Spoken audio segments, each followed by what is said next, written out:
convidada de hoje.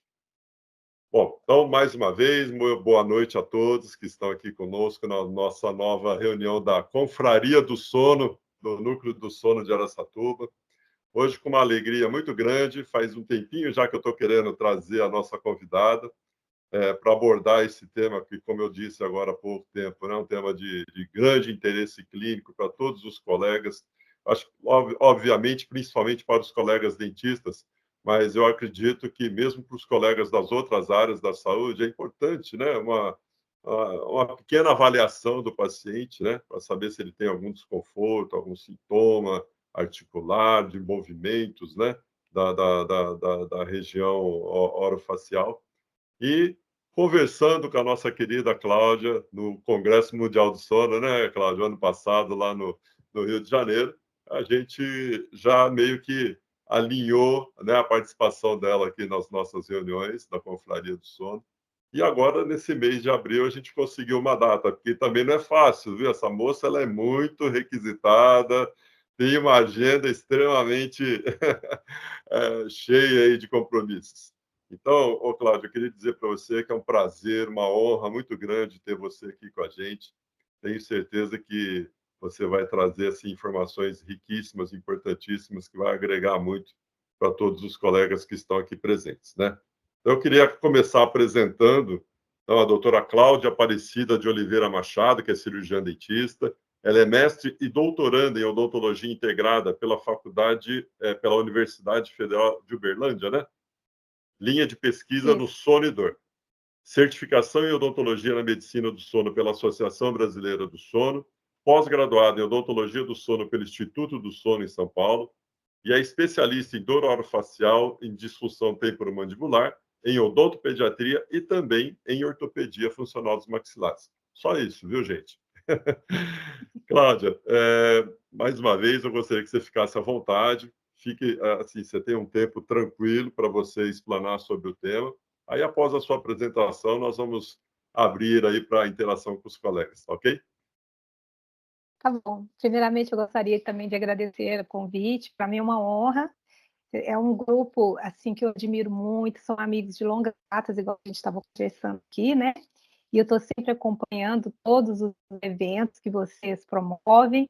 E estou muito honrada de estar aqui, feliz para poder partilhar um pouquinho também dos meus conhecimentos. Quando você me chamou, assim, eu fiquei pensando o que a gente ia poder falar. Então, eu acho que assim, é importante eu trazer para vocês, assim, quando eu coloquei assim, novos insights, assim, para ver o que a gente está estudando, porque eu estou fazendo pesquisa nessa área, eu trouxe um pouquinho dos resultados das minhas pesquisas. Vou falar um pouquinho da parte clínica também, e vou estar aqui à disposição depois. A gente vai ter um tempo gostoso para a gente poder também esclarecer algumas dúvidas e trocar ideias sobre o tema, tá bom? Posso compartilhar minha tela, então? Por favor, Cláudia. Tá bom.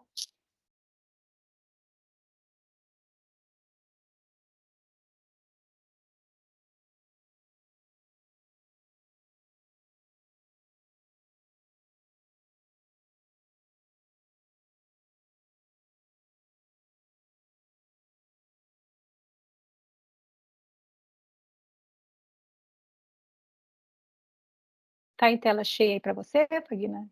Sim, perfeito. Então, tá bom.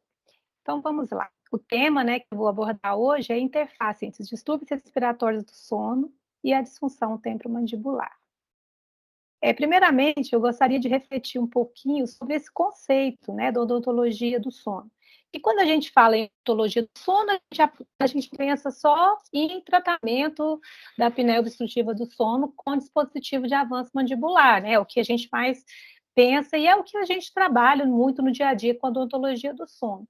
Mas se a gente vê esse conceito aqui, a disciplina é voltada para o estudo das causas e consequências de problemas da região oral e maxilomandibular relacionados ao sono. Então, é muito mais abrangente. Então, a gente tem que ter um conhecimento, né, muito amplo do sono normal, até mesmo para a gente poder orientar os nossos pacientes. A gente tem que conhecer todos os distúrbios do sono, né, para a gente poder também talvez não são seus primeiros profissionais, o paciente está na nossa cadeira, a despertar para o diagnóstico de algum distúrbio, né? Como a apneia, como a insônia e outros mais, a comorbidades que podem estar associadas e também o sono. O sono e dor também é um tema que a gente tem que ter um pouco de conhecimento, sim, porque o sono cursa muito com esse tema, a dor, né? Eu acho muito interessante a gente falar sobre esse tema hoje e espero que seja interessante para vocês. Qual seria essa interface? Sono, dor e DTM, tá? Nós vamos começar, né, básico, da introdução bem básica, né? Lembrando, é lógico que é um conceito que todo mundo já conhece, mas é importante, que foi refeito pela IASP em 2020, a gente refletir que a dor, ela é uma experiência. Quando a gente fala experiência, né, sensitiva e emocional desagradável, a gente está individualizando já, associada ou semelhante àquela associada a uma lesão real, tecidual real ou potencial. Ou seja, não necessariamente você precisa ter uma lesão para você sentir dor. Ela pode ser semelhante àquela lesão. E nas notas, né, desse novo conceito da IASP de 2020, eu trouxe só essa segunda nota aqui, que eu acho que é importante a gente esclarecer quando a gente for estar falando desse tema. Que a dor, ela não é só uma transmissão de um impulso doloroso, é diferente de nocicepção. Este aqui era aquele conceito antigo, não sei se vocês estão vendo a minha seta, mas aqui no cantinho aqui do século passado, né, que teria um estímulo doloroso e seria percebido para o cérebro. Mas a gente sabe que é muito diferente, que hoje a dor, ela não é determinada exclusivamente pela atividade de um neurônio sensitivo. Ela tem todo, quando tem o estímulo, ou até semelhante ao estímulo, como a gente viu lá no conceito inicial, esse estímulo ele vai ascender ao cérebro, né? E nesse cérebro ele vai ser modulado. Essa modulação ela pode ser excitatória, inibitória, de acordo com o quê? Com as experiências daquele paciente, com a tensão expectativa, com alterações de humor, mudanças neuroquímicas estruturais que podem ser genéticas ou ambientais, né? E com a sensibilização periférica e central. Nós vamos ver um pouquinho disso, eu vou abordar um pouquinho hoje. E vai ser percebido para o cérebro e depois, pelo córtex cerebral, e depois aceita como um estímulo doloroso. Então, eu gosto sempre de falar que a dor, ela não é um sinal de entrada, ela é um sinal de saída. A dor, ela é individual. Então, por isso que o mesmo estímulo doloroso, ele é diferente para um e para o outro. Tem pessoas, por exemplo, que chegam no meu consultório com dentes muito desgastados, típico de um bruxismo severo, e nunca teve dor. Né? Então, assim, não necessariamente um fator de risco importante, né, para a DTM vai ser um fator que vai desencadear essa dor. Quem é o hospedeiro?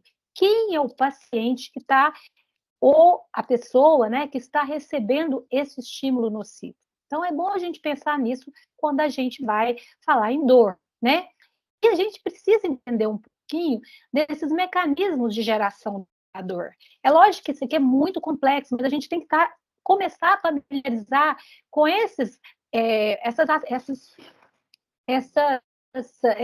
como se diz, essas etapas da geração de dor.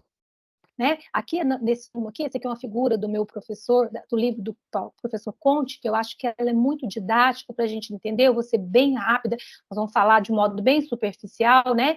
Que a gente tem aqui a transdução, né? Que é o impulso sendo transduzido perifericamente, depois a gente vai ter a transmissão desse impulso do neurônio de primeira ordem para o neurônio de segunda ordem, aqui no nosso caso, no subnúcleo caudal do nervo trigêmeo, e ele vai ser modulado e depois percebido como dor, né? Então, gente, em cada etapa, em cada caminho desse, existe vários tratamentos. Então, a gente precisa de saber onde a gente tem que atuar. Então, para a gente determinar o que a gente vai fazer com aquele paciente de DTM, a gente tem que entender, sim, desses mecanismos de geração de dor, tá? E aí, lembrando das funções do sono, a gente sabe que o sono ele tem várias funções, aqui, né, a gente realça a modulação da dor. Então, o sono tem essa função importante. A gente sabe que as pesquisas, isso aqui é uma revisão sistemática, é muito interessante, que ela revela que a prevalência de dor crônica, de distúrbios respiratórios nos pacientes de dor crônica, 44% desses distúrbios do sono, né? Distúrbios do sono, 44%. Desses distúrbios do sono, 72% são queixas de insônia, porque é feita através de questionários, né? Por isso que é queixas. A apneia obstrutiva do sono, 32%, ou seja, 32% da população que tem dor crônica tem apneia obstrutiva do sono.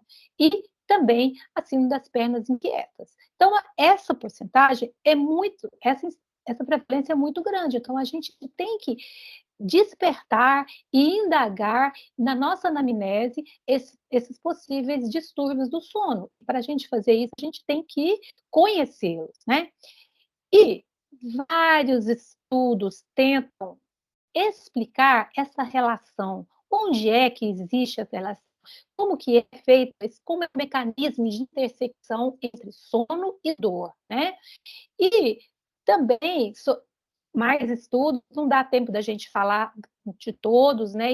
Eu coloquei só alguns aqui, também tem específicos para DTM, mas eu trouxe esse aqui que eu acho que ela é bem conhecida de todos aqui, muitos profissionais que falam sobre esse tema colocam esse artigo que foi muito feliz, né? Essa equipe aqui falando sobre os mecanismos, né? E a gente vê, é lógico que não necessariamente precisa estar presente todos esses mecanismos. Como eu falei, isso é individual. Aí que está a nossa expertise de entender onde é que a gente tem que atuar e como é que esse sono está interferindo nessa dor, né? E se a gente vê nessa questão da seta aqui, né, que sono interfere na dor, a setinha está mais aturada, e a dor interfere no sono. É claro que essa é uma relação bidirecional, mas hoje as pesquisas revelam que a interferência do sono na dor crônica é mais intensa do que a dor no sono. É lógico que uma dor aguda, sim, ela pode sim atrapalhar o sono, mas a profundidade, a intensidade do sono interferir na dor crônica é mais relevante. Então, quais são esses mecanismos, né? A questão da modulação endógena, e olha que interessante, ela é diferente na mulher e no homem, né? Quando acontece alguma alteração, então vai haver aumento, né, da facilitação da dor e da hiperalgesia no homem. Eu não vou entrar em todos os detalhes, nosso tempo é pouco, mas é só a inflamação, né, principalmente interleucina 6 e CGRP, outras alterações simpáticas, substâncias endógenas, né, que a gente vai ter o aumento de algumas substâncias álgicas e a diminuição das substâncias analgésicas, né? A questão da alteração de humor, né? Que aqui, ó, de outras alterações, né? Psicossociais, a questão de algumas áreas, né? Algumas predominâncias de algumas anatômicas de áreas cerebrais e também da questão do padrão alternante cíclico, que a gente sabe que é o CAP, que está comprovado que muitas vezes a pessoa tem muito mais esses eventos, né, de interrupção do sono do que no sono normal, que é conveniente para alguns, sim, algumas essas interrupções periódicas, mas a pessoa que tem a dor, muitas vezes ela tem a intensificação desse padrão alternante cíclico, desses eventos, né, de interrupção do sono. E quando a gente vê esse artigo também, que ele fala muito sobre o impacto do sono insuficiente, em quais sistemas neurobiológicos que vai agir, eu convido a todos depois para poder ler, eu acho que muitos daqui já conhecem, né? A gente sabe que essas alterações no sono, essa deficiência do sono, ela vai ativar sistemas hiperálgicos, né? E vai desativar sistemas analgésicos. Aqui tem toda a relação, né, desses sistemas, e especialmente aqui o sistema imunológico, né, inflamatório das prostaglandinas, das citoquinas. Então, assim, é muito interessante a gente explorar, né, e identificar essas alterações no sono no nosso paciente, que é um fator de risco muito importante de piora ou até de início do evento de dor crônica, porque DTM, gente, é uma doença que é muito comum a gente ter a DTM crônica, tá? No meu consultório mesmo, a maioria dos meus pacientes me procuram com DTM crônica, porque a aguda é aquela que apareceu com menos de 3 meses, né? E então, assim, esse aspecto temporal é interessante na DTM aguda, tá? Só que esse artigo também, ele é importante, porque, assim, essa relação, então tá, o sono aumenta a intensidade da dor. Essa relação é direta? Está sendo comprovado também que não, existem mediadores. Nem todo mundo que tem sono ruim vai ter a piora do sono ruim, alterações do sono, vai ter essa piora assim, com esse grau semelhante. Vai depender de mediadores. Então, eles viram que essa ligação de causa e efeito ela não existe direta. Então, olha que interessante. Humor e afeto, sintomas de ansiedade e depressão. Qual que é aquela tensão do paciente, questão do aspecto psicossocial, né? O desamparo pela dor, a ativação do eixo HPA, né, que hipotálamo adrenérgico, do estresse, a fadiga, tudo isso vai potencializar e mediar essa relação sono e dor. E aí agora entrando diretamente, né, nós vamos começar pela dor orofacial, né? O que seria a dor orofacial? É a dor associada a todos os tecidos duros e moles da cabeça, face, pescoço. Ela atinge 13% da população e é mais comum em mulheres. Então, gente, o que abrange a dor orofacial? A dor pulpar é uma dor orofacial, a dor periodontal é uma dor orofacial, as neuropatias, outras dores, como sinusite, e a própria otites, todos estão relacionados com orofacial. E a DTM, né? E ainda a gente tem como muito comórbidas outras patologias, como as desordens de sono, as cefaleias primárias, as síndromes funcionais e a dor cervical. Então, vocês veem que está tudo muito interrelacionado. E é muito importante a gente diagnosticar e fenotipar esse paciente, identificar as características clínicas desse paciente. Tudo bem, esse paciente tem DTM, mas será que é só DTM? Será que cursa outras doenças? A gente sabe que das dores orofaciais, a dor mais prevalente é a dor pulpar. E às vezes o paciente chega no consultório e fala que está com dor na face, que irradia para o ouvido, e a pessoa está tão focada em DTM que esquece de investigar a dor odontogênica. Então, a primeira dor que a gente tem que suspeitar quando o paciente chegar com dor na face é descartar problemas odontogênicos, que são os mais comuns, a famosa dor de dente, né? E aí, especificamente da nossa DTM, vamos falar um pouquinho sobre ela. É um termo, né, que abrange todas as patologias associadas aos músculos da mastigação, da articulação temporomandibular e ambos. É também prevalente, 5 a 12% da população mundial, atinge mais mulheres e olha aqui, 40 a 75% da população tem pelo menos um sintoma de DTM articular. Não necessariamente a patologia dolorosa, mas tem pelo menos um sintoma. E lembrando que depois da dor dentária, ela é a principal causa de dor na região orofacial. Ela só perde para a dor odontogênica, tá? Então, ela é muito prevalente. Quais são os sinais? Sensibilidade à palpação na TM, músculos da mastigação, limitação em coordenação dos movimentos, ruídos articulares. E os principais sintomas? Dores na face, na ATM, nos músculos mastigatórios, sintomas na cabeça, dores na cabeça, na orelha, manifestações otológicas. Então, a DTM pode manifestar todos esses sinais e sintomas, mas não necessariamente a gente vai ter todos na mesma patologia, né? Então, a gente vai tendo que fazer, eu falo que fazer diagnóstico de DTM, a gente tem que ser detetive, Sherlock Holmes, a gente tem que saber diagnóstico diferencial, a gente tem que saber se aquela dor de cabeça é uma cefaleia atribuída a DTM ou é uma cefaleia primária, e para a gente saber se ela é cefaleia primária, a gente tem que conhecer das cefaleias primárias. Então, as questões de manifestações neurológicas, como o zumbido, a gente sabe que o zumbido tem muitas causas, mas uma delas pode ser a DTM, e é isso. Então, assim, são esses os principais sinais e sintomas. Tá, como que seriam as características? Gente, para ser DTM, ela tem que agravar com a função, ela tem que ter sensibilidade à palpação positiva e a gente tem que reproduzir a queixa do paciente. A dor tem que ser familiar. Aí você fala assim, tem que ser genético. Nesses casos, dor familiar é a dor, a gente tem que reproduzir a queixa do paciente. A gente fala familiar, tá? E quanto mais pressão, mais dor. Então, essas são as características. Essa semana mesmo chegou um paciente no consultório com indicação do otorrino. A dor era do ouvido, né? E ela chegou e no meio da anamnese lá, ela pôs a mão assim e falou, ai, e começou a segurar o rosto, assim, eu falei, agora veio a dor. Gente, essa dor vem assim de repente, que é lacinante, ela não é uma DTM. Então, ela pode ter DTM, mas é uma dor diferente. Né? Depois a gente foi fazer o diagnóstico, a senhorinha tinha uma neuralgia neuralgia trigeminal.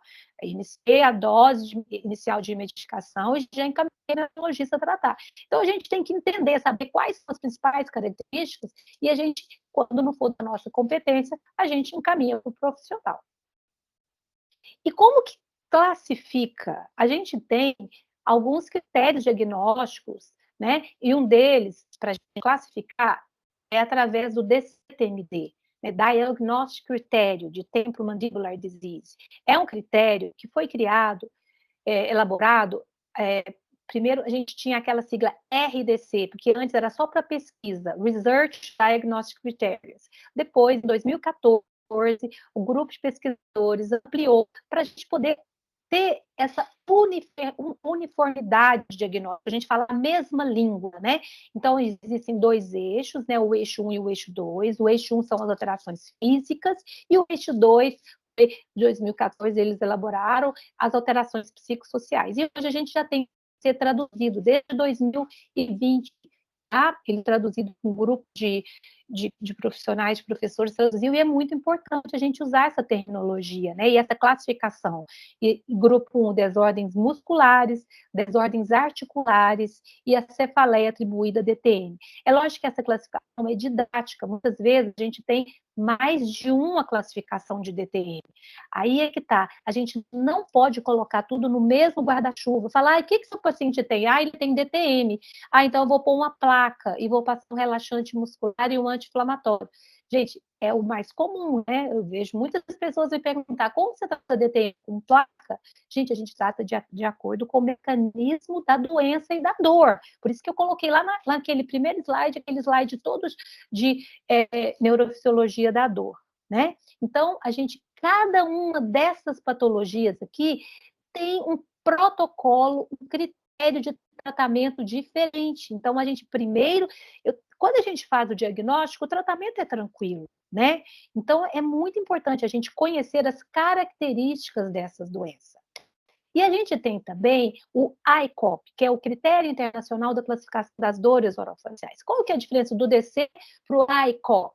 Então, o ICOP, gente, ele é só de dor, doloroso. O DC, ele entra também a DTM não dolorosa, mas ele é muito interessante porque ele é uma classificação que veio, gente, para poder ser usada em todas as áreas, né? Por exemplo, o paciente chega e aí, aqui, olha, eu trouxe só o índice dele para vocês verem. Por exemplo, se você está em dúvida se ele tem, por exemplo, no caso da minha paciente, se ela tinha uma neuralgia trigeminal. Se você tem o critério internacional da classificação, você vai lá, aqui, ó, a dor neuropática, cadê a dor neuropática? Aqui, ó, dor atribuída à lesão do nervo, aqui, ó. Aqui no 4.1, você vai ver direitinho, para ser neuralgia do trigêmeo, tem que ter aqueles critérios. igual os critérios das cefaleias, que nós temos esses critérios também. Então, o ICOP, ele fez semelhante, e aí ele ainda está em fase de modificação, porque foi lançado recentemente. Então, assim, é muito interessante a gente saber que existe esse critério, tá?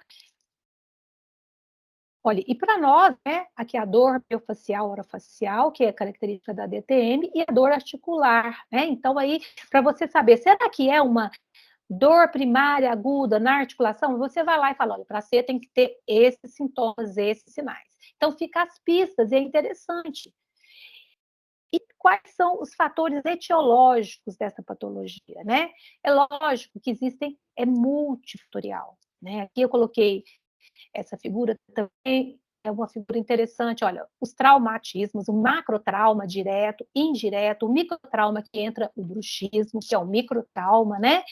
Os fatores anatômicos hoje já não são tão importantes. Antigamente tinha-se uma relação direta com problemas oclusais e DTM. Hoje sabe-se que muitas pessoas que têm vários problemas de oclusão não apresentam DTM, e pessoas que têm o sorriso perfeito, ocluído certinho, têm DTM. Então, essa relação não é direta. Algumas maloclusões importantes, elas predispõem, mas é muito... Hoje, esse link não existe mais. Os fatores psicossociais, que são muito importantes, né? Eu acho que psicossociais estão na questão dos distúrbios do sono, da DTM, e os fatores fisiológicos, são sistêmicos e locais. E aqui está o nosso sono como um fator de risco, os distúrbios do sono como fator de risco para a disfunção temporomandibular. E quando a gente fala especificamente da DTM e sono, eu trouxe esse trabalho, é um trabalho já do estudo Opera, que é um estudo longitudinal. Eles pegaram 2.453 adultos saudáveis, acompanhando, e fizeram 2 anos de acompanhamento. Então, o que viram? Olha aqui para vocês verem aqui no gráfico. Esse da churado preto aqui são os pacientes que desenvolveram a DTM, ou seja, eles eram saudáveis e desenvolveram DTM. E esses aqui foram os que não tiveram DTM. Então, eles viram que antes de ter DTM, a qualidade subjetiva piorou progressivamente para depois desenvolver. E não houve mudança na qualidade do sono entre os que permaneceram sem DTM. Então, qual foi a conclusão? Que a má qualidade do sono é um fator de risco forte para o aparecimento da DTM dolorosa. E quando a gente faz essa correlação dos distúrbios do sono, quais seriam os distúrbios do sono mais prevalentes na DTM? Primeiro, insônia. O insônia é o mais prevalente. E depois aqui está a nossa apneia, que é a que a gente faz a abordagem. A apneia obstrutiva do sono, o bruxismo do sono. Lembrando que bruxismo não é DTM, né? Bruxismo é uma atividade musculatória da muscular rítmica, né? Que pode ser da vigília e do sono, né? Quando ele tem alterações negativas, a gente fala que ele é uma patologia, mas muitas vezes ele não tem consequências negativas, né? Então a gente chama de atividade, né?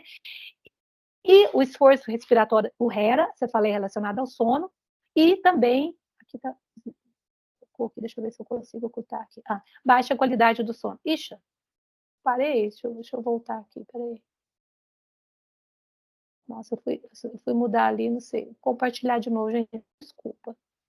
Tá aí, Fagnani? Eu acho que eu apertei uma tela aqui. Voltar aqui. Não, saiu o compartilhamento. E agora? Voltou? Sim, voltou.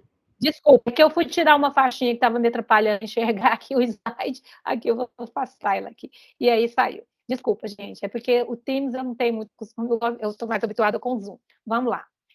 Seguindo o nosso raciocínio aqui.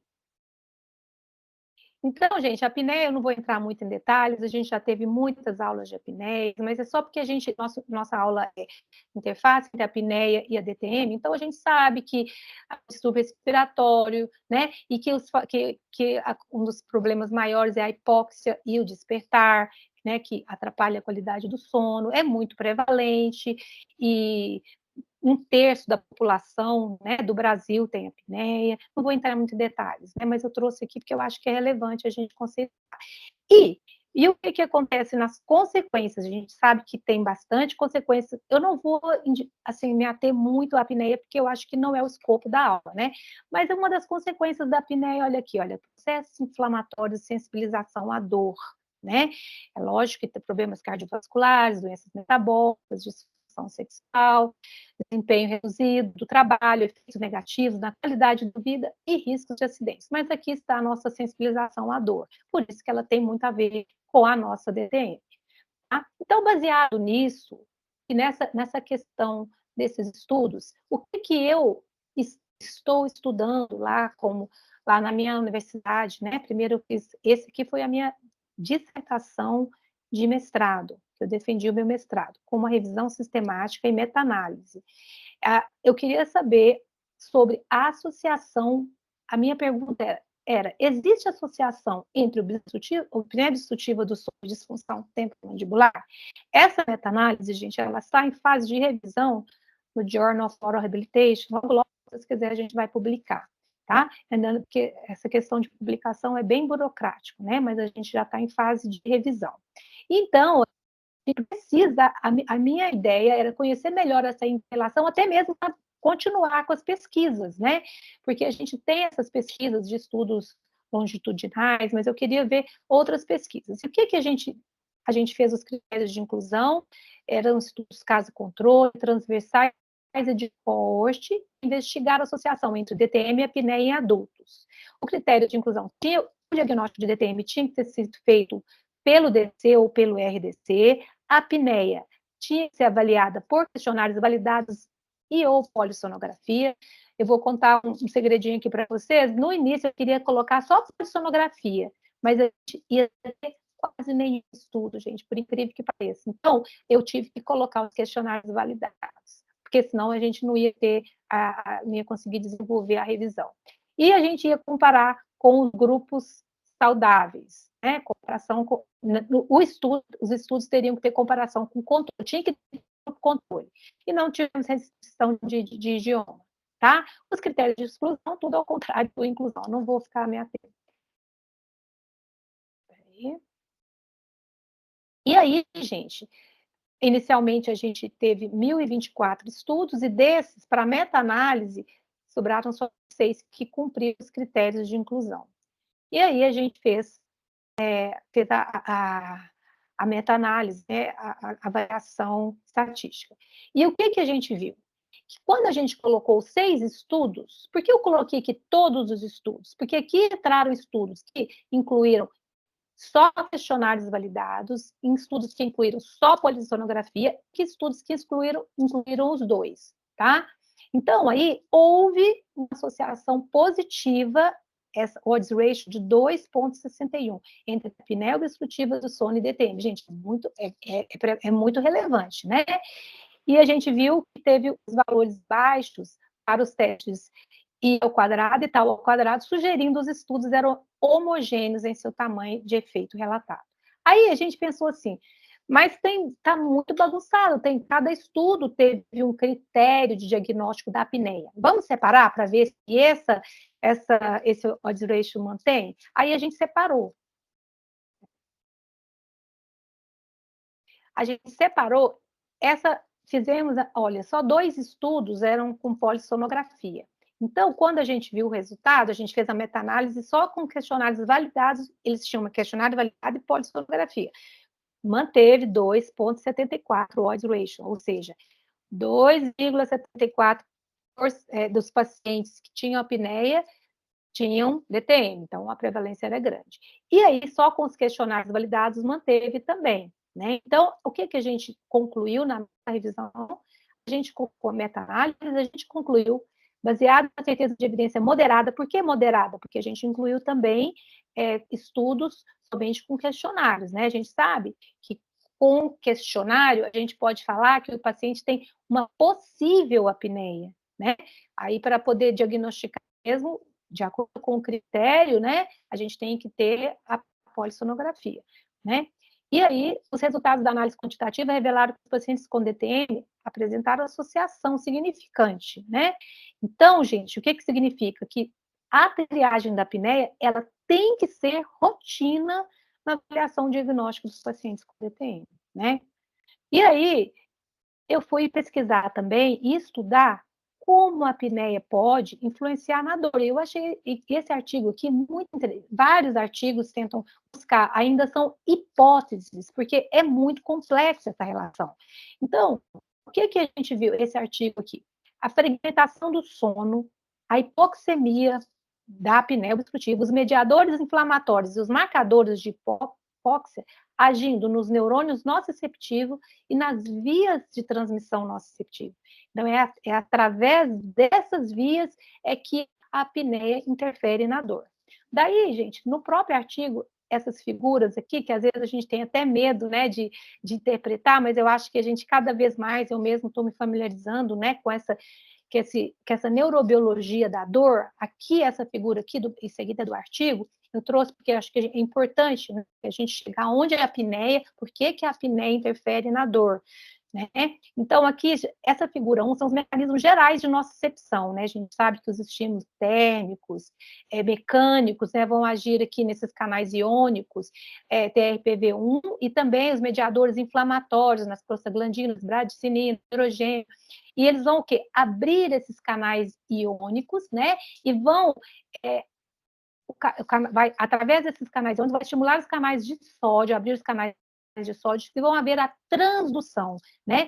Através desse mecanismo, desse potencial de ação, através das fibras A deltas e as fibras C, esse potencial de ação, ele vai sair desse neurônio de primeira ordem e vai vir até esse núcleo aqui desse neurônio de primeira ordem, vai haver a abertura dos canais de cálcio, e aí, através dessa abertura, vão ser na fenda sináptica, jogadas vesículas, né, de glutamato, substância P, BNDF, que vai ativar a sensibilização central através da abertura do canal NMDA. Então, isso aqui é bem complexo, né? Mas por que eu trouxe isso? Porque a gente tem que entender aonde vai agir a apneia obstrutiva do sono, né? Tá bom, esse aqui é o mecanismo de transdução e transmissão.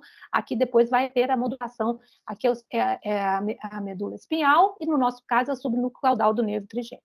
Tá bom, e aí, como a gente vai ter aqui? Eu pensei que era outra figura, depois vai chegar. Então, a apneia obstrutiva, o que ela vai? Como através da hipoxemia, da fragmentação e da atuação nos quimiorreflectores, dos baroreflectores, da disfunção desses baroreflectores, vai haver o quê? A hipoxemia vai ativar o COX-2 e aumentar as prostaglandinas, que vai agir no nosso corpo, igual eu mostrei para vocês, e provocar essa sensibilização central, abertura do canal TRPV1, ou seja, potencializar e provocar essa hiperalgesia, através também dos mediadores inflamatórios, TNF-alfa, interleucina 6, interleucina 8, e aumento também dessa atividade simpática, tá?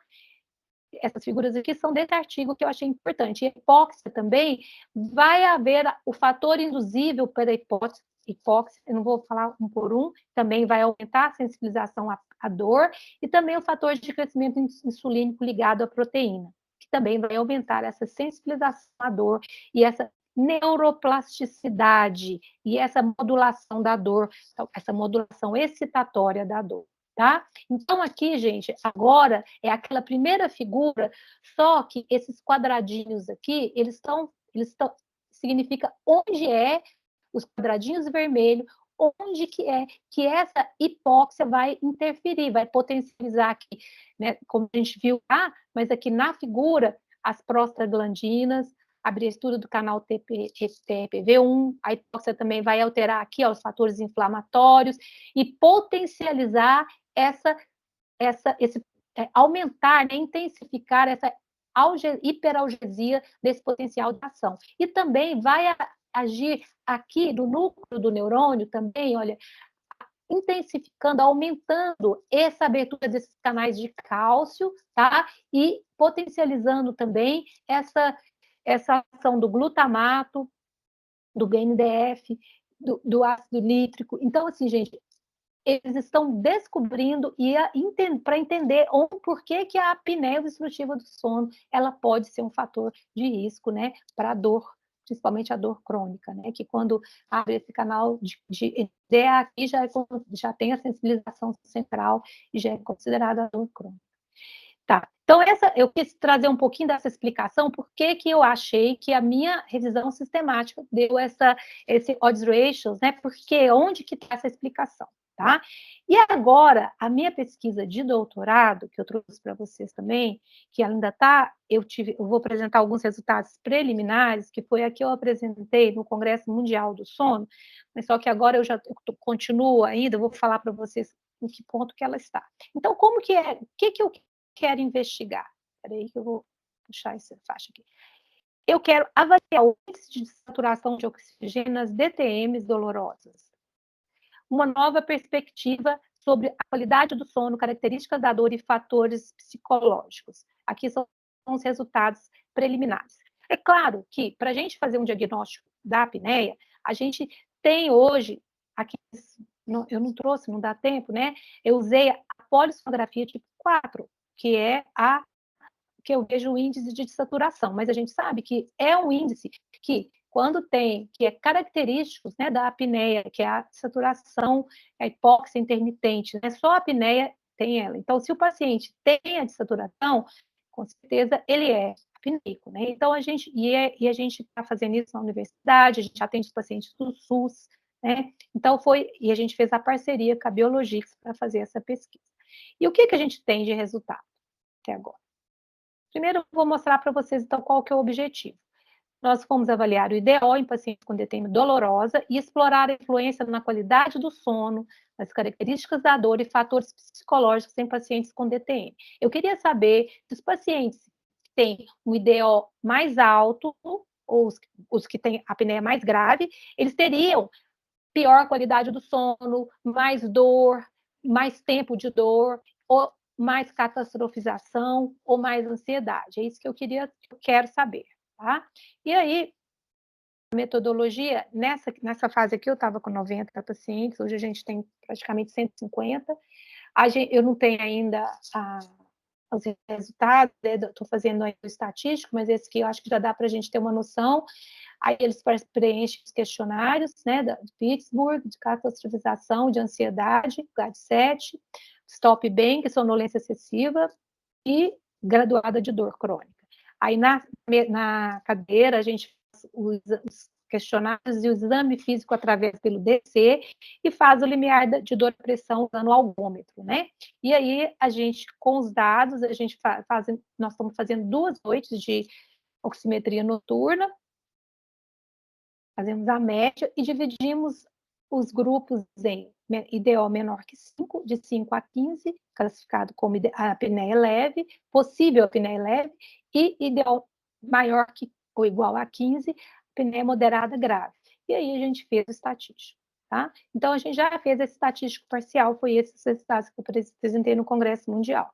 Agora, eu já submeti meu pôster, ele já está aprovado, eu vou apresentar no Congresso Mundial da Dor, em Amsterdã, que vai ser em agosto. Se Deus quiser, eu estarei lá, já comprei até minha passagem. É um congresso que eu sempre vou, eu acho muito importante, porque lá estão os maiores pesquisadores na dor, né? Então, é uma grande alegria estar lá convivendo com todo mundo.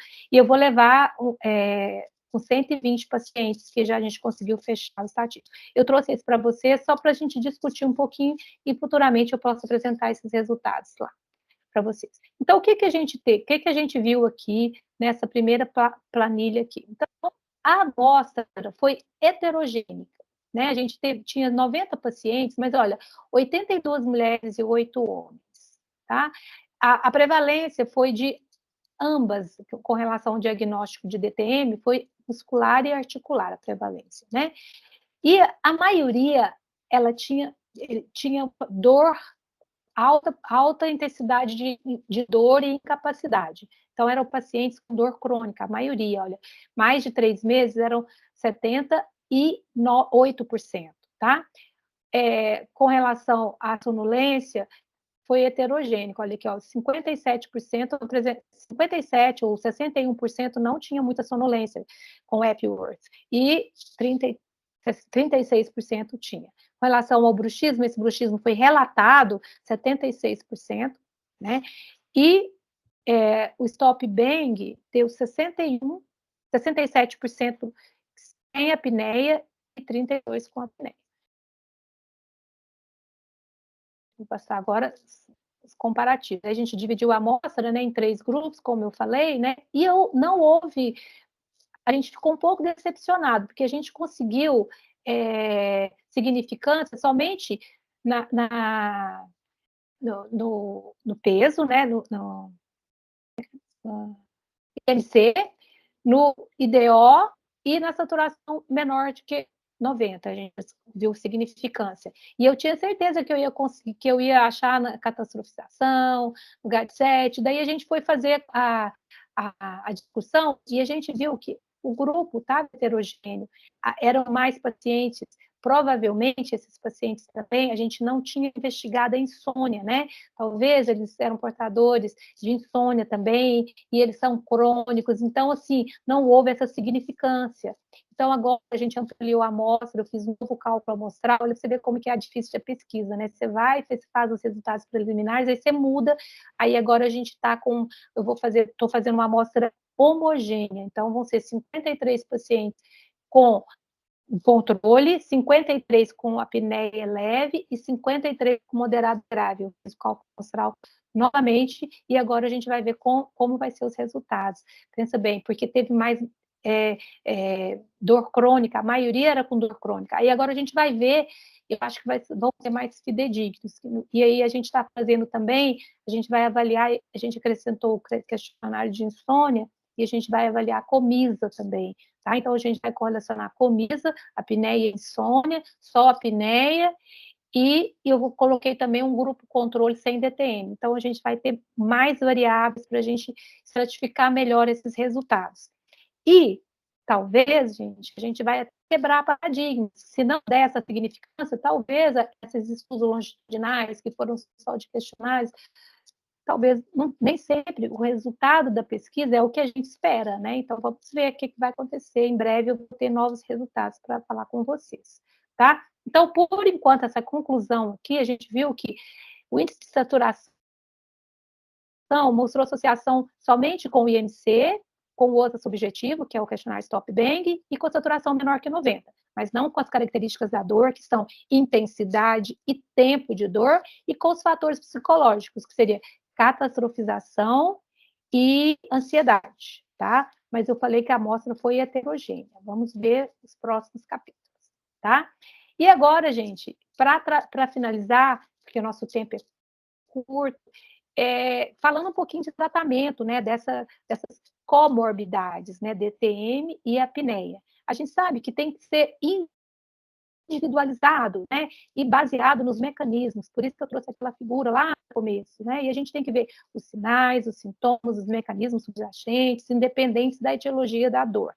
Então, e aí a gente tem que, na anamnese, sim, se o paciente tem apneia, a gente vai investigar a DTM. Se o paciente tem a DTM, a gente vai investigar a anamnese, porque elas são comórbidas, a gente sabe que a prevalência é muito grande. E aí, esse algoritmo aqui de inteligência artificial, ele sugere, né, identificar características relevantes para selecionar o melhor tratamento. No caso da apneia, da insônia e até da DTM, que aqui não teve a abrangência da DTM, né? Mas, assim, a gente tem que fazer essa individualização, né? Como eu falei para vocês, quem é o paciente? E essa medicina personalizada e essa inteligência artificial, ela está ajudando muito hoje nessas pesquisas, né, para a gente ver os caminhos dessas abordagens, esses clusters, esses pacientes, né, que nem sempre a gente sabe que o apneico é o gordinho, é aquele que é o homem, então a gente está vendo que hoje as características, existem aqueles que vão se agrupar em cada característica específica. Então, a gente tem que entender isso, e hoje os estudos estão aí, aí eu trouxe, eu acho, esse estudo bem interessante. Além disso, a gente, né, aqui mais uma vez, reforçando os endotipar, né, ver os endótipos, os fenótipos, selecionar a opção de tratamento na morbidade, distúrbio do sono e dor crônica, né? para isso, a gente tem que conhecer as patologias e tem que agregar, né, cada característica de cada paciente, saber quem é aquele hospedeiro que está com aquela doença, tá? E falando, né, eu não trouxe muita coisa sobre, depois, uma outra oportunidade, a gente pode falar sobre isso, mas por causa do tempo também, sobre a questão do aparelho de avanço mandibular e DTM. Né? A gente pode usar quando o paciente tem DTM, quando a gente faz o diagnóstico. Eu trouxe esse algoritmo que eu acho muito interessante, a maioria de vocês já conhecem, né?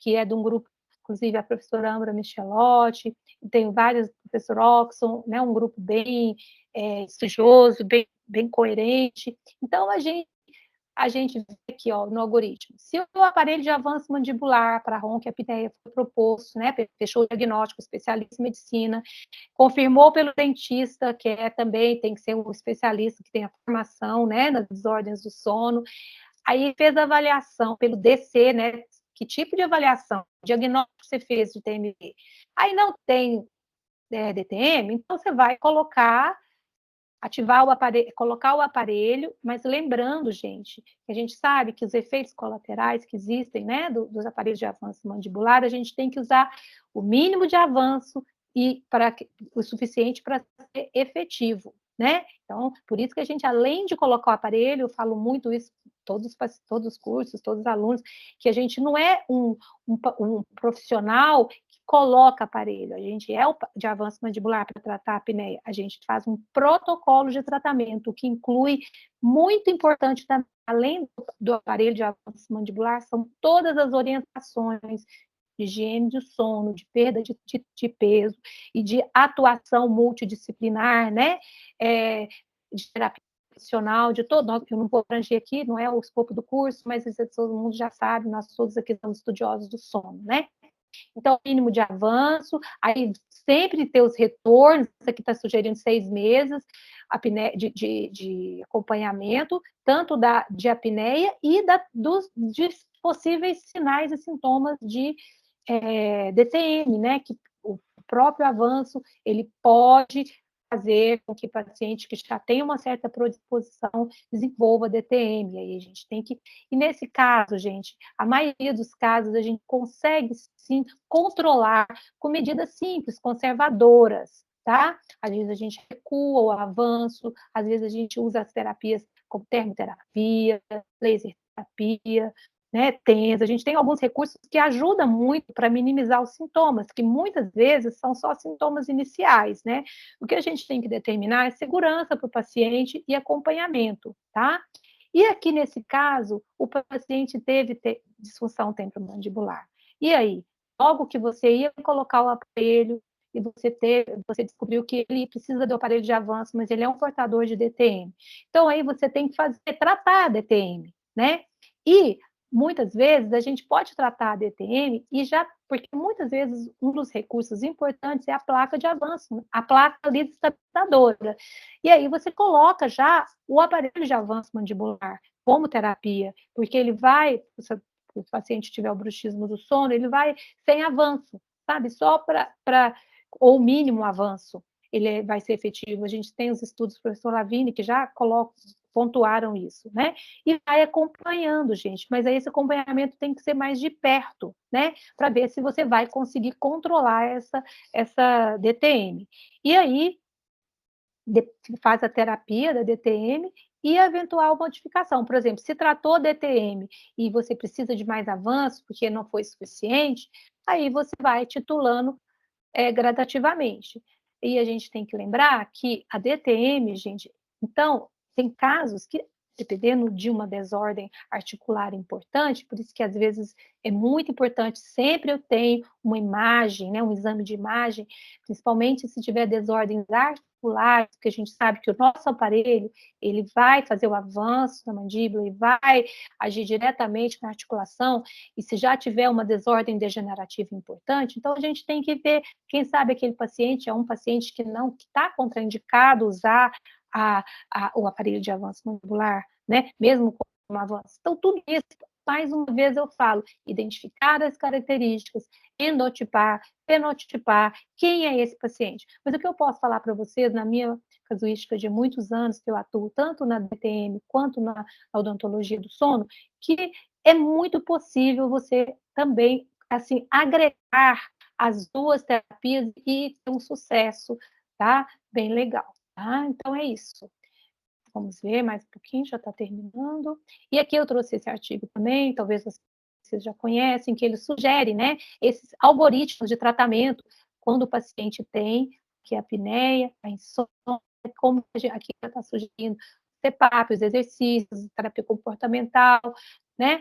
E o aparelho de avanço mandibular, ele pode reduzir o bruxismo mas melhorar a DTM. Então, aí essa questão da monitorização que a gente tem que ter esse bom senso, eu acho que essa é a palavra, bom senso, tá? E aqui, ó, novamente, todas as pesquisas de individualização do tratamento, né? De acordo com a idade, com o sexo, com as doenças, com a presença de comorbidade, a medicação e a genética. E com relação à medicação, eu sugiro a você olharem esse artigo também, que eles foram muito felizes, né?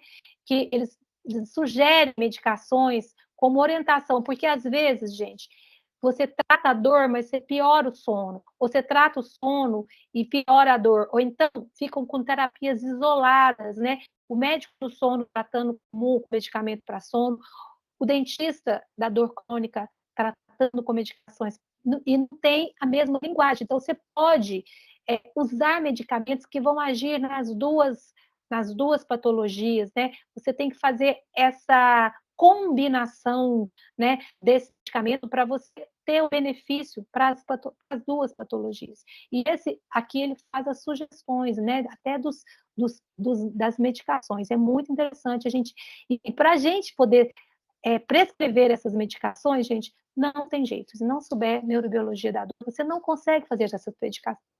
Você não pode fazer só pela receita, passa antidepressivo, mas onde vai agir o antidepressivo? Então, a gente tem que saber quais são, o que ele vai provocar no sono. Ele vai piorar, ele vai aumentar o sono REM, ele vai diminuir o sono de ondas lentas. Então, a gente tem que saber esses mecanismos. E essa revisão, gente, é muito rica. Eles explicam direitinho sobre os mecanismos de cada medicação. E as placas lisas estabilizadoras, né? A gente sabe que são um recurso terapêutico muito interessante para a DTM, né? E geralmente as pesquisas revelam que a associação da placa e o aconselhamento são padrão ouros, né? São as medidas conservadoras. Existem várias pesquisas que comprovam isso, mas a gente sabe que colocar a placa estabilizadora num paciente que tem apneia, a gente, mesmo inferior, então é bem complicado, né? Eles falam que às vezes pode colocar inferior, mas a superior, ela pode o quê? Ela pode aumentar a dificuldade de espaço da língua, retruir a mandíbula e piorar a apneia. Então, a sugestão ela pode piorar. Então, esses estudos que eles fizeram a proporção, né, com a placa e sem a placa. Então, o que a gente sugere, então, né, que os estudos sugerem? Que se a função é proteger os dentes, e se houver o fator de risco da apneia, a gente usar o aparelho sem avanço, tá? O aparelho de avanço mandibular e sem protruir a mandíbula, né? Ou então a placa inferior. Particularmente, eu gosto mais dessa opção aqui embaixo, tá? E a gente vai monitorando tudo. E para finalizar, eu deixo como mensagem final que a gente tem que estabelecer um diagnóstico correto, clínico, primeira coisa, em qualquer patologia, né? Não tratar sem diagnóstico. E principalmente DTM, gente. Eles são diferentes diagnósticos que requerem diferentes abordagens. Considerar e checar sempre os distúrbios de sono na DTM. Essa interação é complexa, ainda temos muita coisa para descobrir, muitas investigações e as pesquisas estão aí para a gente. Agora eu estou indo para o Congresso Mundial do Sono, da Dor, lá vão ter todos os pesquisadores, a gente nunca pode parar, né, de de investigar. A personalização das aplicações terapêuticas com foco na individualização do paciente, onde que desde o começo que eu estou falando, eu acho que é unânime em todas as evidências, identificando corretamente quem é o paciente, qual a necessidade. Considerar o tratamento conservador sempre, evitar terapias invasivas e, se houver necessidade de tratamento farmacológico, esteja atento às interações medicamentosas e efeitos colaterais, né? Será que não vai piorar o sono? Será que não vai piorar a DTM? Então, tudo isso é muito importante. Não vai piorar o bruxismo, né? Então, eu não tenho tempo de eu falar, eu pensei em falar em bruxismo aqui, mas numa outra oportunidade a gente pode falar sobre o bruxismo do sono, bruxismo da vigília. E tem que ter a equipe multidisciplinar, eu sei que aqui não é só dentista, e a gente sabe que a gente precisa, nós temos que ser, o tratamento da apneia, o tratamento da DTM é multidisciplinar, e a gente precisa de todos, todos são importantes, fisioterapeuta, fonoaudiólogo, nutricionista, psicólogo, médico, né, que é o artista principal lá, o protagonista, e é isso, e a gente juntos, a gente sempre é mais forte, né, somos mais fortes. E eu pedi a liberdade para o professor Pagnani para poder divulgar uma imersão que fazer em Uberlândia, eu e a professora Bruna. E a gente, é lógico que eu falei aqui 1 hora, sei lá, 40 minutos, nem sei quanto tempo que deu, só uma pincelada, mas se você quiser ter uma noção para fazer um diagnóstico, nós vamos ter 20 horas de curso em Uberlândia, tá? Uberlândia o acesso é muito fácil, e talvez tem gente da região aqui, eu estou em Patrocínio, Minas Gerais, e eu convido vocês aqui, nós vamos fazer na HD, que é um instituto de ensino, nos dias 6, 7 e 8 de junho, tá? E eu gostaria de agradecer a oportunidade de falar com vocês, tá? E eu estou aberta à nossa discussão, que eu acho que é muito valiosa. Muito obrigada. Muito bem, obrigado, Cláudia. Nossa, que aula fantástica, né? Você realmente conseguiu explanar bem os mecanismos. Acho que isso é bem interessante, né? Para o clínico, principalmente, essa questão do diagnóstico, eu acho que é extremamente importante. Realmente, a gente está sempre esmiuçando isso. E mostrar que o diagnóstico ele não é tão simples como a gente imagina, né? Só dar uma palpadinha na ATM do paciente, né? Mas, enfim. Eu interrompi o compartilhamento, eu não sei, onde foi eu não interrompi não, né? Interrompeu sim. Interrompeu. Tá bom. Tá ok. Olha, eu queria dizer aos colegas que as perguntas podem ser feitas via chat, né? Ninguém fez perguntas até agora, acho que o pessoal estava tão concentrado na aula, viu, Cláudio, que acabaram não fazendo as perguntas no chat. Ou, se não, só levantar a mãozinha aqui, abrir a câmera, o microfone e interagir, aproveitar esse momento, essa oportunidade. A Cláudia está aqui com disponibilidade para tirar as dúvidas de todos. Fiquem à vontade. Pode começar? Eu levantei a mãozinha. Pode. Ó, aqui também eu levantei. Cláudia, parabéns, excelente. Eu imaginava uma coisa boa, mas assim, melhorou, surpreendeu mais ainda. Foi muito bem colocado toda a revisão que você fez, de uma forma clara, embasado em conhecimento e nos artigos, né? Os principais que você colocou aí. E essa definição inicial de odontologia do sono, eu gostei muito. Eu já tinha lido esse artigo, né? E eu procuro enfatizar isso mesmo. E o Fagnani também, ele fala assim que nós não somos rodador de parafuso, né? Exatamente. Isso aí eu roubei para mim, viu? Eu falo, mas eu falo que foi você que... Não, imagina. E é verdade, porque a gente não é... Você falou colocador de aparelho. Não somos isso. E nem rodador de parafuso. Temos que conhecer os outros distúrbios, conhecer grande parte do funcionamento do corpo humano, cardiologia, um pouco de neuro, a parte metabólica e tudo, para poder você conseguir trilhar e resolver, e, lógico, trabalhando de forma multidisciplinar. Tem um dos distúrbios, na realidade, assim, o problema mais comum do mundo é o sono insuficiente, ou a privação de sono.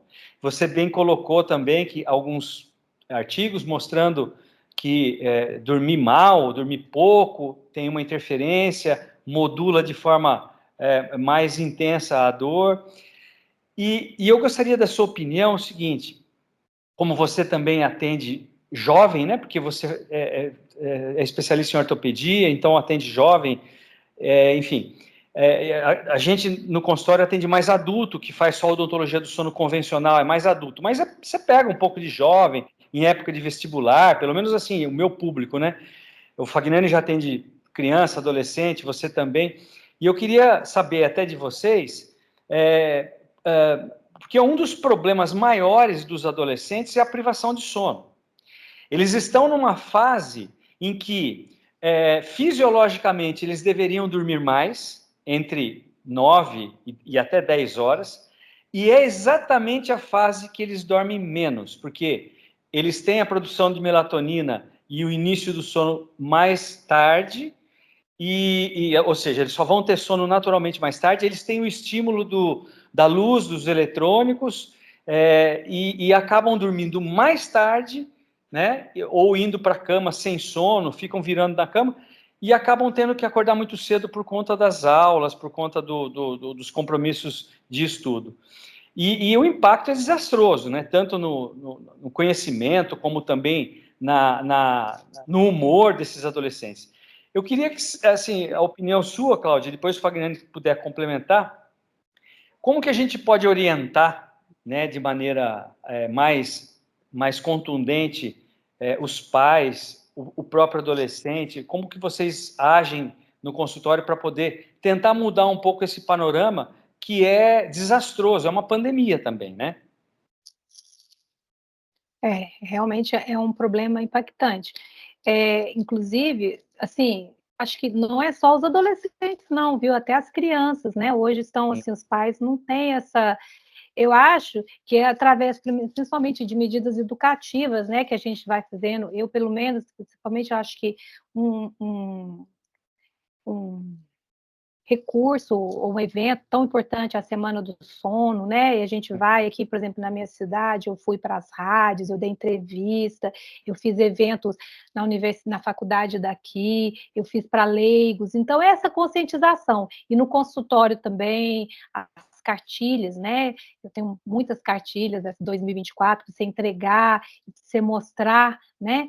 E lá na graduação, agora, essa semana mesmo eu dei uma palestra para os estudantes de primeiro e segundo ano de odontologia lá da Universidade Federal de Uberlândia, e a gente fala com eles, né, sobre essa questão e mostra, e eu acho que o que a gente mais tem que fazer porque eles querem, não adianta você falar para ele, olha, você vai ter uma alteração, eles querem saber mais, explicar mais, se você explicar, você mostrar, eu acho que é educação em ciência, sabe? Eu falo que até mesmo para DTM, a gente tem que o paciente ele tem que entender mesmo onde vai, o porquê, o que vai acontecer. Você fala dos estágios do sono, você fala o que acontece no sono de ondas lentas, no N3, no REM, você mostra para ele, eu acho que isso ele vai talvez conscientizar, mas realmente é uma fase complexa, principalmente da adolescência. Porque, só complementando, antes do Fagnani falar, o fator, aquele trabalho que você bem mostrou, que é uma relação bidirecional, né? O sono e a dor. E que o sono tem um papel mais relevante no início da dor. Você imagina esses adolescentes que estão dormindo mal, aí já tem o estresse de ir para a escola e de ter que ir bem nas provas e passar no vestibular. Ou seja, o desenvolvimento da DTM nesses adolescentes acaba gerando uma incidência maior, né? Também. Eu acho, é igual eu falei naquele artigo que eu mostrei dos mediadores, né? Hoje a prevalência de DTM para esses adolescentes jovens é muito grande. Mas assim, o que eu acho interessante também, que é um fator positivo, é que geralmente a maioria não são aquelas DTMs crônicas, mais severas, né? Então são passageiras, você com medidas conservadoras, você consegue controlar, orientar, né? É aquele paciente que masca muito chiclete, é aquele paciente que não dorme, é aquele paciente ansioso. Então, assim, o protocolo Agora, tem uns que chegam já com deslocamento de sem redução, né? Então, assim, é um protocolo individualizado, mas, assim, não é tão... Dá para controlar bem, né? Mas realmente a prevalência está muito grande. O que tem de adolescente e de criança com DTM é assustador mesmo. E eu acho que a privação de sono, igual você falou, sono insuficiente, é um fator de risco importante. Uhum. Obrigado. Na verdade, eu acho assim também, é uma luta árdua, né? Porque, É. vamos dizer assim, o sistema hoje é muito forte, né? Porque a oferta de distrações eletrônicas é muito grande. E muitas famílias, até por questões assim, não estou julgando ninguém mesmo, porque eu também sofro um pouco essa consequência com os meus filhos menores também, né? Mas os pais, a gente trabalha demais, a gente acaba se ausentando demais e às vezes eles acabam não seguindo tão bem aquelas orientações que a gente passa por eles e acabam extrapolando um pouquinho mais o uso dos eletrônicos. Isso com certeza vai influenciar bastante. Eu acho que o que a Cláudia falou é uma coisa muito importante, a questão da educação. É o nosso trabalho de formiguinha. Eu e a Andréia aqui em Araçatuba, no nosso micro-universo aqui, a gente tem feito palestras em escolas, né? Até tentando sensibilizar, né, a nossa delegacia de ensino, no sentido de olhar com mais carinho o horário de início das aulas, porque aqui começaram mais cedo. A partir desse ano começaram o início para poder encampar todo o calendário, todo o conteúdo necessário para as aulas, começaram a antecipar em 20 minutos o início das aulas. Então, eu fiz questão de ir lá mostrar artigo, falar, mostrar trabalhos importantes, né, que mostram que isso realmente vai ter uma consequência importante. Concentração, cognição e principalmente na questão até do QI final do paciente, do aluno, né? Mas, enfim, é um trabalho que a gente vai fazendo realmente, assim, junto aos pais, principalmente, e com as crianças, né? Com as crianças não tem... Mas você vê hoje, bebês, eles já vêm com aquelas cadeirinhas lá, já com suporte para você colocar o tablet para ele ficar vendo filminho, luzinha colorida. Quer dizer, se a gente pensar que o ritmo circadiano da criança está sendo formado nos primeiros meses, no primeiro ano de vida, né? Você pegar um bebê, né, de poucos meses e deixar ele exposto a uma luz de tablet, quer dizer, afeta totalmente o desenvolvimento circadiano dessa criança desde cedo, né? Então, mas eu acho que o caminho é esse, é a educação, com bastante embasamento, com bastante segurança, né? Como a Cláudia falou, no dia a dia, no consultório, com os pacientes, mas a gente tem que tentar, de uma certa forma, ampliar isso, né? Levar essa informação mais para a população, para as escolas, que eu acho que é bem importante, porque hoje também, assim, a informática ela é um baita recurso para um recurso de educação, vamos dizer assim, mas que não seja exagerado, que não seja só ele. A criança não fique ali na escola 4, 5, 6 horas só na frente de uma tela de computador, né? Eu acho que a lousa ainda é bem importante, até para a relação do professor com o aluno. Mas é isso daí. Queridos, mais alguma pergunta? Se ninguém for fazer, eu quero fazer. Ô, Cláudia, assim, você explicou muito bem essa questão do mecanismo da dor, né? Onde a hipóxia intermitente ela tem um papel interessante ali, né? Numa uma acidez do sangue, interfere ali nas paredes dos vasos circulatórios, enfim.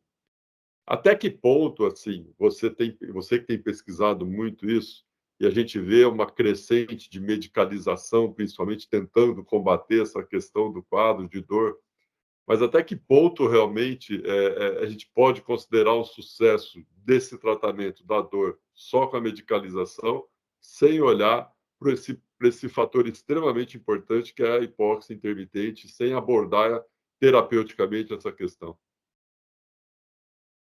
Aí eu não entendi muito bem a sua pergunta. Você quer saber, o paciente tem a apneia, é isso? Ele tem a Sim. hipóxia e você não aborda a apneia, você aborda só a disfunção tempesticular? Não. Só através de medicalização. Medicalização da dor, principalmente, né? Porque a gente vê assim, né? Principalmente a indústria farmacêutica tentando forçar os profissionais de saúde, né? Não, porque esse medicamento é melhor, esse novo medicamento é melhor, tal. mas realmente, assim, nas suas pesquisas, qual é a margem de sucesso do tratamento da dor apenas com a medicalização? Você Então, chegou a ver algum dado nesse não, o que sentido? se preconiza existe, sim, existem muitas pesquisas que falam sobre a questão assim dos tratamentos conservadores, né? E aí que é unânime, né? Que as terapias, as medidas físicas, as orientações, né? Principalmente aliado a disciplina, né, e orientação, entra aí a educação do sono, tudo, é muito superior à questão de medicamentosa, mesmo porque o medicamento, ele é um dos recursos terapêuticos, né? A maioria das pessoas que chegam no meu consultório, eu vou falar isso, vou vestir meu jaleco de clínico agora, eu estou falando como clínico, Isso.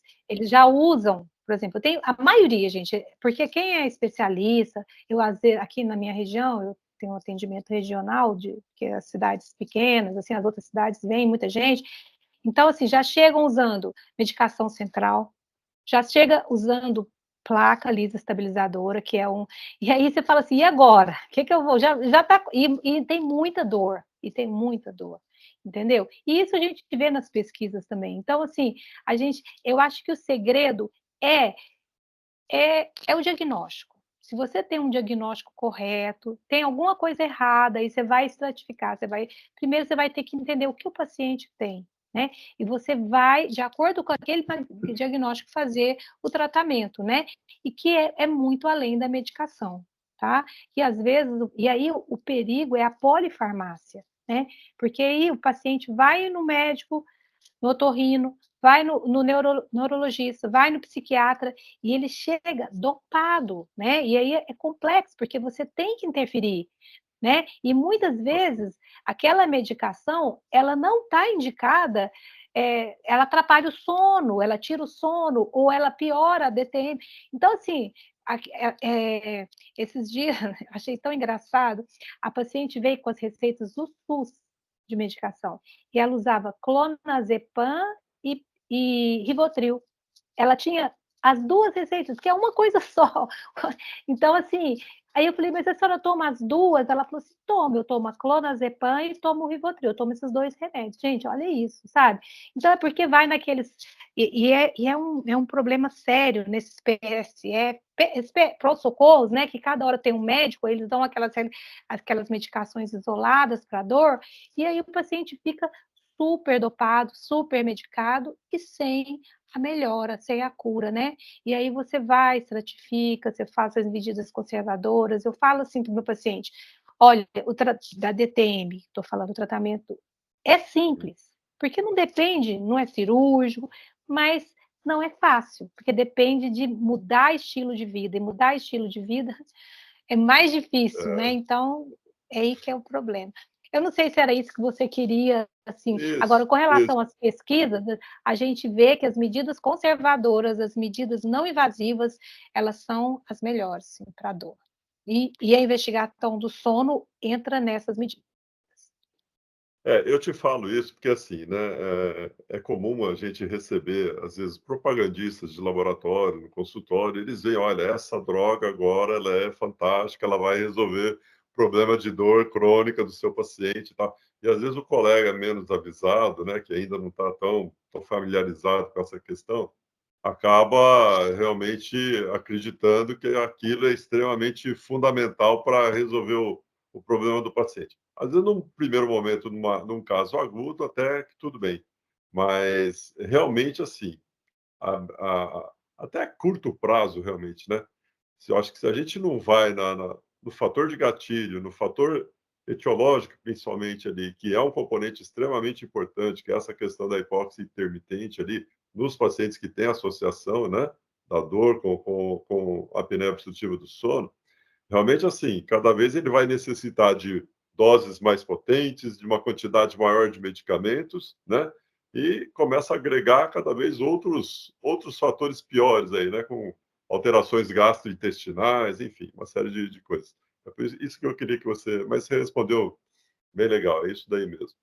A gente precisa tomar muito cuidado com as informações que chegam para a gente, né? Principalmente quando a gente percebe que tem outros interesses e que não só o interesse clínico, né? Como essa questão da venda de medicação. É importante isso. Queridos, mais alguém fazer mais alguma pergunta? Vamos lá, queridos. Olha só que oportunidade que nós temos aqui de estar conversando com a doutora Cláudia. Apesar que já são quase 9h30, né? Deixa eu ver aqui. Mais alguém? Muito bom. Cláudia, olha, eu queria, já que... Ah, tem aqui, ó, a Fernanda Testa. Pode abrir seu microfone, Fernanda. Oi, tudo bem, gente? Boa noite. Boa noite. Tudo bem? Eu queria avisar que tem perguntas no chat.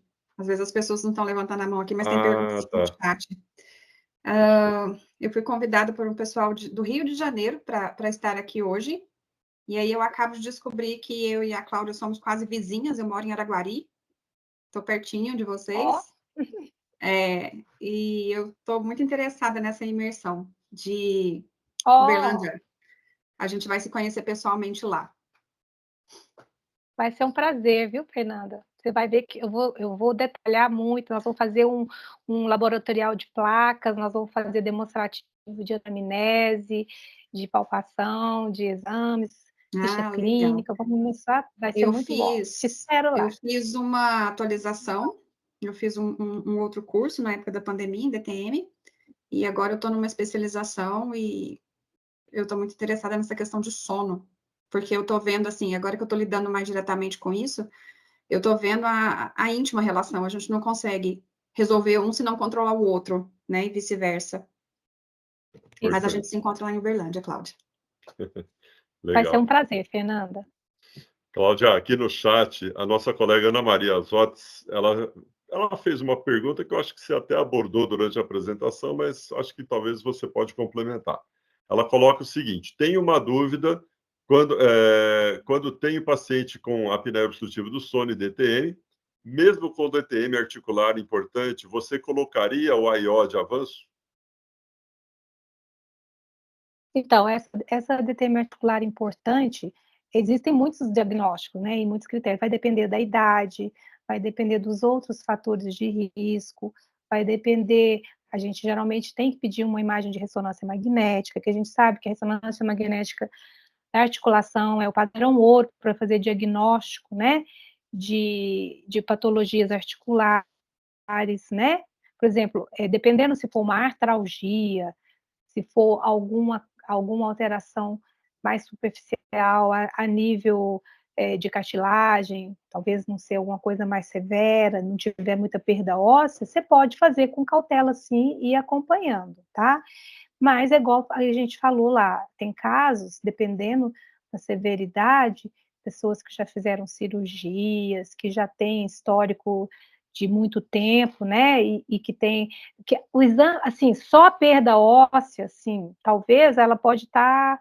A gente tem que ver a morbidade, a doença mesmo atual, o estado da doença, porque às vezes tem pessoas que vê um exame, às vezes até de panorâmica, ou uma tomografia, e vê um aplanamento da cabeça da mandíbula. Esse aplanamento, ele não contraindica, por isso que eu estou perguntando que tipo de desordem articular severa, porque tem que saber se é uma alteração que está em curso, que está atual agora, né? Então, por isso que é o diagnóstico. Mas dependendo da severidade, aí a gente tem que abrir mão do aparelho e sim colocar o CPAP, né? E se o paciente não conseguir usar o CPAP, daí a gente faz aquela questão do aparelho de avanço, com quase nada de avanço, só na posição de máxima inspiração, e vai titulando aos poucos para ver se tem essa melhora. Cláudia, aqui o colega Ricardo Panasco, acho que na sequência Parece dessa que a Ana Maria pergunta... quer falar alguma coisa. Oi, Cláudia. Ana Maria, você quer? Oi. Está me ouvindo? Tá, boa noite. Estou ouvindo, sim. Excelente boa noite. aula. Então, não, esse caso que eu perguntei, eu tive uma paciente assim, ela já era idosa, assim, 70 anos, com uma apneia moderada quase grave, e ela estava com a DTM, ela estava com a articulação com crepitação. Aí eu pedi o exame, tinha, assim, uma deteriorização ali bem importante, osteófitos, tinha um problema articular bem importante, assim, que eu fiquei na dúvida, e eu pedi para ela usar o CPAP, daí tratar a DTM, para depois pensar no aparelho de avanço, porque realmente era uma DTM bem importante, assim, com crepitação e tudo mais. E ela relatou também que ela já teve problema no joelho, no ombro, então até encaminhei ela para o reumatologista também, né? É que, assim, nesses casos eu fiquei com receio. Ali você falou que faria, talvez, com um avanço mínimo. Era em relação a esses casos. Então, e seguindo aquele algoritmo daquele trabalho que eu apresentei, a gente faz uma avaliação, assim, mês a mês, e vai entrando com as medidas de conservadoras, de termoterapia, e de ver, fazendo avaliação, porque mesmo a crepitação, ela pode ser, assim, ou a sulfito, talvez, assim, ainda não depende, por isso que eu falei, é muito individualizado, né? Tem que saber bem, assim, o estado da doença, né? A morbidade atual, para a gente saber se realmente contraindica mesmo um aparelho de avanço, tá? Mas eu acho que você foi prudente, sim, eu acho que você fez bem, sim. Obrigada. Uhum. Também concordo que, né, realmente, nesses casos, eu acho que a prudência é o melhor caminho, na verdade, né? Mas, por exemplo, quando a Cláudia, que é especialista em ortopedia, a gente também atua dentro da ortopedia funcional. Veja bem, quando a gente vai fazer uma abordagem do paciente com DTM, né, mesmo que ele tenha algumas alterações articulares, uma das situações mais importantes é o quê? É buscar uma posição cêntrica articular, né? Um aparelho ortopédico funcional. Se a gente utilizar isso junto com a IO, você vai estar exatamente promovendo isso, sem promover os grandes avanços, como a Cláudia estava dizendo, né? Porque, lógico, se você começar com avanços já muito significativos, então você já não vai estar buscando uma relação cêntrica articular. Você já vai estar promovendo um avanço desse côndilo dentro da estrutura articular, que também não vai ser estável para o paciente, né? Então, assim, até uma coisa assim que eu e minha equipe lá, junto com o Pedro Vinha, nós desenvolvemos uma técnica que a gente chamou de PPV, né? Onde a gente juntou recursos da ortopedia funcional no aparelho de avanço, no aparelho de avanço, exatamente para que nos pacientes que apresentassem algum grau de DTM, a gente conseguisse, nessa escalada gradual do avanço mandibular, realmente promover uma estabilização melhor, tanto da estrutura articular esquelética, como do tecido neuromuscular também, que é extremamente importante, né? Então, dentro dessa linha ali, o colega Ricardo Panasco, ele te parabenizou pela aula, né? E ele colocou o seguinte, uma questão: em casos de pacientes com DTM articular e apneia do sono, foi mencionado que deveria ser realizado o menor avanço possível. Gostaria de saber qual porcentagem da protrusão máxima de se ver de ver-se este avanço. Acho que Então, geralmente, nesses casos que a gente tem mais receio, a gente faz, assim, porque inicialmente qualquer paciente eu começo com 50%, né? É o meu protocolo, né? Mas eu acho que a gente não precisa chegar neles, a gente pode recuar, a gente faz pouquinho, gradual. A gente começa com a posição assim, bem. Eu costumo fazer 20%, às vezes 10%, varia muito, né, na posição articular. E eu vou titulando aos poucos, eu faço só. É como se você depende muito também do padrão oclusal daquele paciente, né? Se ele tem uma distoclusão severa, se ele já tem uma mesioclusão, que tudo isso vai ficar mais complexo. Imagina um paciente que já tem uma mordida de topo, né? Ou então uma mesioclusão para você fazer esse avanço e já tem essa complicação da DTM. Então, de novo, é a questão da individualização, né? Mas geralmente os pacientes mais assim básicos, assim que não tem muita queixa, 50%. E o paciente que já tem essa queixa, eu começo com menos. E aí sempre a gente consegue avançar mais um pouquinho para liberar mais a via aérea, e aí a questão de ser gradativo mesmo. Em alguns casos, né, Cláudio, assim, aqueles casos mais de sintomatologia um pouco mais avançada, até de nem começar com avanço, né? Nem Você faz avançar, só medida, né, em função de intercuspidação, faz só um exatamente. levante. Isso é, como você falou, é muito individual o caso, né? Realmente você tem que E para sentir. fazer até pesquisas nesse assunto, nesse tema, assim, de falar quanto que avança para paciente que tem DTM, mas que tipo de DTM, que tipo de desordem articular, porque é difícil padronizar para fazer um estudo clínico randomizado, né? Eu não conheço para saber. É isso aí. A colega Rosana está levantando a mão. Rosana, fique à vontade para fazer a sua pergunta. Oi, boa noite, tudo bom? Boa noite. Boa noite. Oi, professor Valtinho, saudades das suas aulas. Professora? Olá, tudo bem? Tudo bem, Rosana? Tudo bom. Professora, é o seguinte, eu tive uma paciente que ela fez uma cirurgia de artroplastia da ATM direita. E ela tem apneia moderada.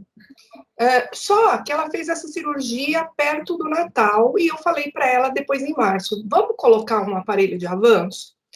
E o cirurgião contraindicou, falou que ela não pode usar. Eu queria saber se isso procede, se tem algum tempo que eu tenha que esperar, como que funciona? Então, tem que ver primeiro qual que foi a patologia, né, indicada, essa artroplastia, porque como que está o estado atual dessa articulação, né? Se tiver sem o processo inflamatório, se tiver sem dor, sem queixas, eu acho, mas eu acho que você tem que conversar, sim, com o profissional, né, que fez e que contraindicou, para ver, ter esse parâmetro, né, para ver realmente qual que é o motivo dessa contraindicação. Geralmente, pacientes que têm cirurgias nas articulações são pacientes que a gente tem que, como se diz assim, ser bem criterioso na indicação de um aparelho de avanço mandibular, principalmente se está tão recente, né? Porque de repente desencadeia um problema, daí vai falar que foi o seu aparelho, às vezes poderia até parecer. Então, isso tem que saber, eu gostaria de ver as imagens, de ver a questão hoje, de fazer uma avaliação clínica para ver, ela está sem dor na palpação, ela abre e fecha normal, ela faz os movimentos de lateralidade, qual foi a indicação prévia dessa cirurgia, se resolveu o problema, se ela está bem, você pode me falar esses? Bom, eu não sou especialista em DTM, não entendo bem isso, tá? Mas assim, eu vou falar o que ela relatava. Ela sentia muita dor, e ela não conseguia abrir a boca. Então, ele falou que o côndilo dela não conseguia mais capturar, não é isso? Deslocamento disco sem redução, né? Isso, exatamente. E então ele indicou, a gente tentou fazer várias coisas, laser, tudo, melhorava, mas ela reclamava, continuava reclamando, e aí ela procurou, assim, já um cirurgião, e o cirurgião já operou, direto, um bucomaxilo, na verdade, né? E o detalhe é que ela continua com dor. Então, isso é muito comum, acontece muito às vezes, né? A gente não pode nem julgar o profissional. Eu tenho muitos casos também, e por isso que a gente tem que indicar a cirurgia com muito critério. Hoje, as cirurgias, né, essas cirurgias mais invasivas, né, discopexia, artroscopia, elas já são menos indicadas, né? A gente chega máximo na ortrocentese, né? E daí a gente coloca, hoje a gente tem os recursos ou hialurônico ou PRF, né? Que vão provocar esse remodelamento, que são procedimentos menos invasivos, né? Então, é complexo. Se ela está com dor, eu acho que você não deve colocar mesmo o aparelho de avanço, não, que você pode piorar mais ainda, né? Mandar para um especialista, para ele fazer a abordagem assim, dessa fase aguda, né? Porque tem abordagens que a gente pode fazer sim, fazer novos exames de imagem e entrar num acordo com o cirurgião, né, para fazer esse multidisciplinar. Tá certo. E aí, depois que ela estiver bem, sem dor, eu posso pensar nisso. Isso, de acordo com as imagens que você tem, tudo, aí você pensa. Mas eu acho que você tem que ter essa opinião do especialista. Tá bom. Muito obrigada, professor.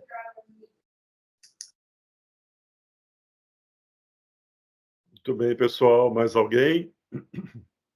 Fazer alguma colocação ou mais algum questionamento?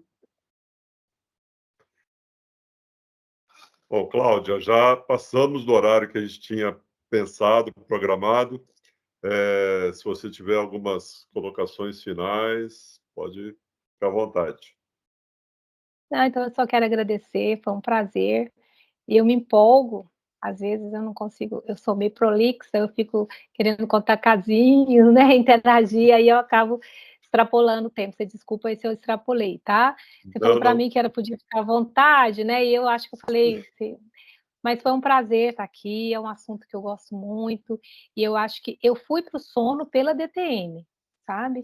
Então, assim, eu comecei primeiro por DTM, depois que eu fui para o sono. Eu acho assim que quem está no sono ainda não está na DTM, eu acho que são patologias assim importantes que a gente tem que conhecer e a gente tem que, talvez, se não quiser fazer especialização, mas estudar um pouquinho, conhecer um pouquinho, que às vezes medidas simples você resolve no seu consultório mesmo, talvez não precisa nem de indicação, se você tiver uma noção básica, assim, você consegue resolver, não assusta tanto fazer um diagnóstico de imagem, um diagnóstico inicial de DTM.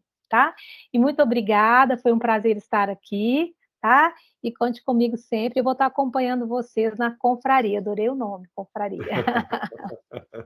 Olha, e de forma alguma você extrapolou o tempo, viu? Foi super dentro do combinado, foi sensacional. Nós que temos que agradecer demais a sua gentileza, a sua disponibilidade de estar com a gente, né? E de estar compartilhando informações aí tão importantes e fresquinhas, né? Afinal de contas, você está trazendo aí os resultados das suas pesquisas, dentro da sua tese de doutorado, que realmente aí, ó, nós somos privilegiados em estar recebendo, acompanhando essa evolução do seu trabalho em primeira mão. Claudinha, muito obrigado mesmo, de coração, prazer enorme, e realmente espero poder contar com você nos nossos próximos eventos aí, aprofundando um pouco mais esse tema e outros tantos que você tem uma enorme experiência, uma enorme competência de estar trazendo para a gente, então. Ok? Queridos, muito obrigada.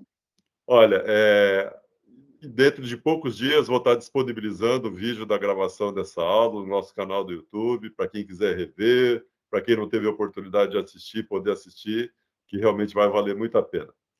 Gente, muito obrigado a todos que participaram com a gente, por estarem junto conosco em mais uma Confraria do Sono, do Núcleo do Sono de Araçatuba. Sempre um prazer muito grande. Mês que vem estaremos juntos novamente com mais um tema de grande importância para todos nós. Ok? Muito obrigado, uma boa noite, um bom sono a todos. Até a próxima. Boa noite, obrigada. Valeu, Valtinho. Boa noite, Valeu, obrigada. Valeu, parabéns. Tchau, tchau. Obrigada. Valeu, Valtinho. Obrigado por estar junto, cara.